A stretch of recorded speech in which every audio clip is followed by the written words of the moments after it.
नमस्कार मित्रांनो, welcome to my channel by organic farming by Pratap. तुम्ही आता बघताय माझं हे 2 एकराचं शेत, म्हणजे टोटल माझं 4 आहे, पण हे त्यातलं 2 एकर जे शेत आहे इथं मी कलिंगडाची लागण केलेली आहे. कलिंगड हे लागण आत्ता केले आहे आणि 65 ते 70 दिवसाचं पीक आहे. तर हे फेब्रुवारीमध्ये हार्वेस्टिंगला येईल कलिंगड. आणि याच्यामध्येच मी कलिंगडाची लागण जी आहे त्याच्यामध्येच मी केळीची लागण करणार आहे. म्हणजे केळी ज्यावेळेस थोडीशी मोठी होतील तोपर्यंत कलिंगड हे हार्वेस्टिंग होऊन निघून जातील. यासाठी मी 6 बाय 5 अंतर केलेलं आहे. तर 6 फुटावरती एक बेड असा मी केलेला आहे. आणि कलिंगडाचं रोप जे आहे ते 1.25 फुटावरती आहे. तुम्ही बघताय या दोन्ही झाडांमधलं अंतर, म्हणजे कलिंगडाच्या वेलांमधलं अंतर हे 1.25 फूट आहे.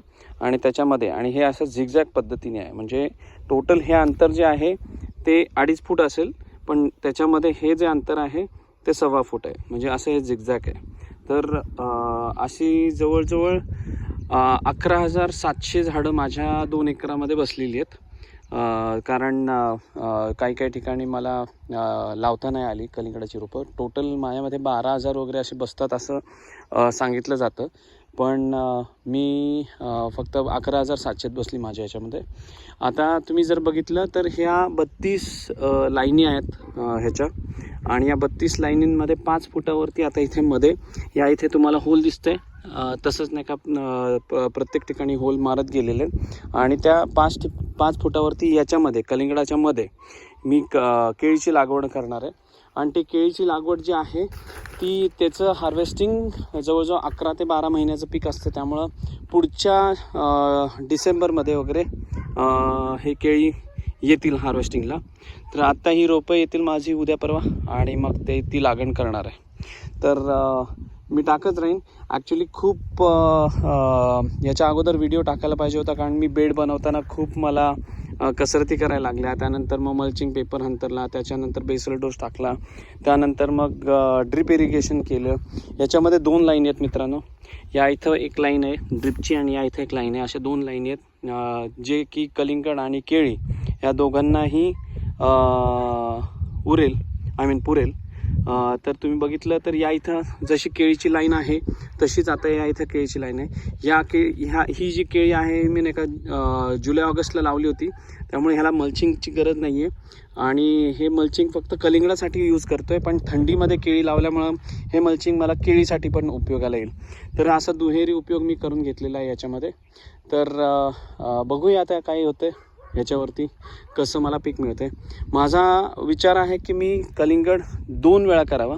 म्हणजे आत्ता जे लागण केले आहे ते डिसेंबरमध्ये लागण केलेली आहे, आणि त्याचं पीक मला फेब्रुवारीमध्ये येईल.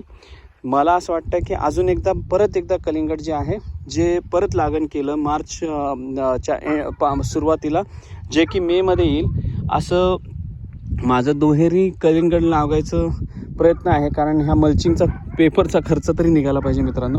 तर जर बघितला तर खर्च भरपूर आहे, पण त्या हिशोबाने काय उत्पन्न निघतं आहे हे मला आता वेळच सांगेल.